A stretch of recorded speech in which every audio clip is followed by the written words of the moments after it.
Assalamualaikum warahmatullahi wabarakatuh. Nama saya Mega Mawarni, nomor absen 5 dari kelas 11 Perbankan 2. Di sini saya akan mempresentasikan tentang produk kredit perbankan. Definisi kredit. Kredit diambil dari bahasa Yunani yaitu kreder yang artinya kepercayaan akan kebenaran. Definisi kredit secara umum adalah pemberian penggunaan suatu uang atau barang kepada orang lain di waktu tertentu dengan jaminan atau tidak dengan jaminan, dengan pemberian jasa atau bunga atau tanpa bunga. Definisi kredit menurut Undang-Undang Perbankan Republik Indonesia Nomor 10 Tahun 1908 tentang perbankan. Kredit adalah penyediaan uang atau tagihan yang dapat dipersamakan dengan itu berdasarkan persetujuan atau kesepakatan pinjam-meminjam antara bank dengan pihak lain yang mewajibkan pihak peminjam melunasi utangnya setelah jangka waktu tertentu dengan pemberian bunga. Unsur kredit. Unsur kredit ada 5, yaitu 1. Kepercayaan, 2. Kesepakatan, 3. Jangka waktu, 4. Risiko, 5. Balas jasa atau prestasi.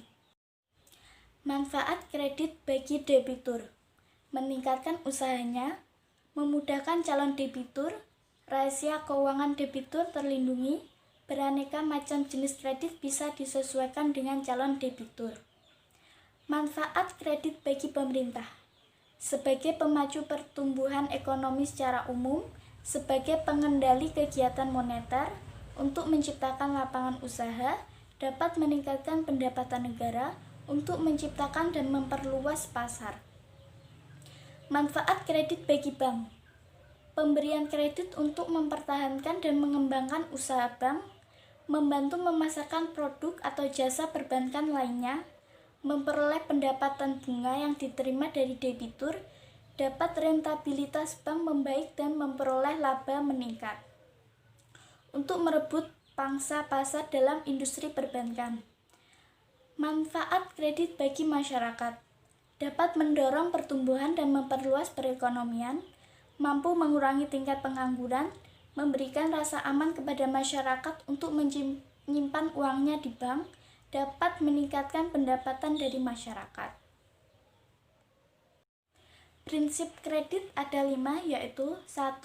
Kepribadian atau watak, 2. Kemampuan, 3. Modal, 4. Jaminan, 5. Kondisi ekonomi. Tujuan pemberian kredit: 1. Memberikan pinjaman bank dengan bunga kredit yang sudah disepakati, 2. Memberikan keuntungan, 3. Mengoptimalkan pemanfaatan dana yang didapat, 4. Menambah modal kerja atau usaha, 5. Meningkatkan lalu lintas pembayaran, 6. Meningkatkan kesejahteraan masyarakat.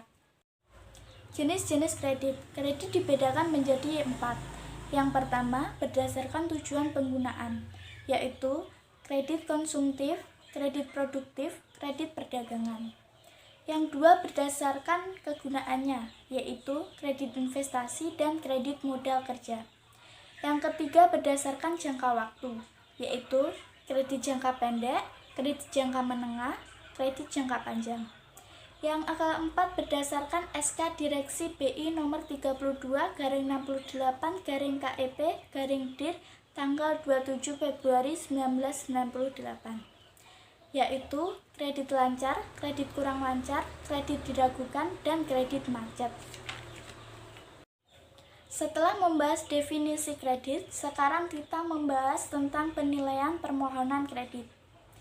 Definisi penilaian atau analisis kredit adalah suatu kegiatan analisis atau penilaian berkas atau data dan juga berbagai aspek yang mendukung yang diajukan oleh pemohon kredit sebagai dasar pertimbangan pengambilan keputusan apakah permohonan kredit tersebut diterima atau ditolak. Fungsi penilaian atau analisis kredit sebagai dasar bagi bank dalam menentukan tingkat suku bunga kredit dan jaminan yang disyaratkan untuk dipenuhi nasabah. Sarana untuk pengendalian risiko yang akan dihadapi bank. Syarat kredit dan sarana struktur, jumlah kredit, jangka waktu kredit, sifat kredit, tujuan kredit, dan sebagainya. sebagai bahan pertimbangan pimpinan atau direksi bank dalam proses pengambilan keputusan sebagai alat informasi yang diperlukan untuk evaluasi kredit. Hal-hal yang diperhatikan dalam penilaian atau analisis kredit ada 3, yaitu yang pertama, keamanan kredit atau safety, yang kedua, terarahnya tujuan penggunaan kredit atau suitability, yang ketiga, menguntungkan atau profitable. Penilaian kredit menggunakan analisis 7P. 7P yaitu personality, party, purpose, prospect, payment, profitability, dan perfection.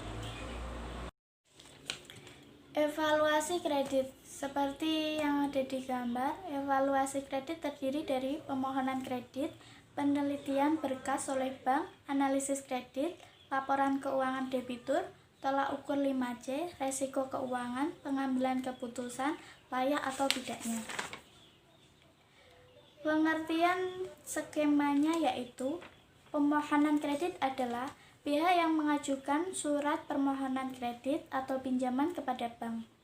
Penelitian berkas oleh bank yaitu bank akan meneliti berkas-berkas yang diajukan oleh pihak pemohon kredit. Analisis kredit adalah cara untuk menghitung kelayakan kredit suatu usaha atau organisasi. Laporan keuangan debitur adalah laporan keuangan pihak pemohon kredit untuk pertimbangan calon debitur. Tolak ukur 5C yaitu sebuah pedoman yang berisi karakter, capacity, capital, condition, collateral bagi calon nasabah untuk mengasah kredit di bank. Resiko keuangan adalah segala macam resiko yang berkaitan dengan keuangan. Pengambilan keputusan adalah proses untuk menentukan layak tidaknya suatu berkas atau data dari nasabah kredit tersebut. Layak berarti permohonan kredit layak mendapat pinjaman. Tidak berarti permohonan kredit tidak pantas mendapat pinjaman. Selanjutnya kita akan membahas tentang kredit macet. Definisi kredit macet adalah kondisi saat peminjam dan debitur tidak lagi bisa melanjutkan pembayaran atau cicilan utang. Hal tersebut bisa terjadi karena peminjam atau debitur tidak memiliki dana yang cukup dan lain-lainnya. Penyebab kredit macet. Kredit macet disebabkan oleh 2 faktor. Yang pertama, faktor ekstern, yaitu kondisi perekonomian atau politik atau kebijakan pemerintah yang di luar jangkauan. Adanya tekanan dari berbagai kekuatan politis di luar bank, terjadinya bencana alam, itikat yang tidak baik dari debitur. Yang kedua, faktor intern, yaitu bank melakukan kebijakan pemberian kredit yang terlalu ekspansif dan agresif untuk mengejar target pemberian atau pertumbuhan kredit yang tinggi dan relatif singkat, sehingga prosedur pemberian kredit yang sehat terabaikan. Bank tidak melakukan penyebaran risiko dalam kebijakan pemberian kredit dan lain-lainnya. Struktur permodalan atau keuangan yang sangat lemah, prospek keuangan kurang baik, kurang pengalaman dalam mengelola usaha sesuai dengan kondisi atau situasi yang berkembang dan lain-lainnya. Cara pengendalian kredit macet. Pengendalian preventif. Pengendalian preventif adalah teknik pengendalian yang dilakukan untuk mencegah terjadinya kemacetan kredit. Teknik ini dapat dilakukan dengan cara melihat kelengkapan persyaratan permohonan kredit dan penilaian terhadap debitur dengan menggunakan prinsip 6C. Selanjutnya, pengendalian represif. Pengendalian represif adalah teknik pengendalian yang dilakukan untuk menyelesaikan kredit-kredit yang telah mengalami kemacetan. Strategi penyelesaian kredit dapat dilakukan dengan beberapa langkah, antara lain yaitu 1. Melalui negosiasi bank dengan debitur. 2. Pemberian surat tagihan 1, 2, dan 3. 3. Penyerahan hak penagih piutang kepada badan-badan resmi. 4. Debitur macet dinyatakan pailit karena insolvensi atau bangkrut. Sekian presentasi dari saya. Bila ada salah kata saya mohon maaf. Semoga ini bermanfaat. Wassalamualaikum warahmatullahi wabarakatuh.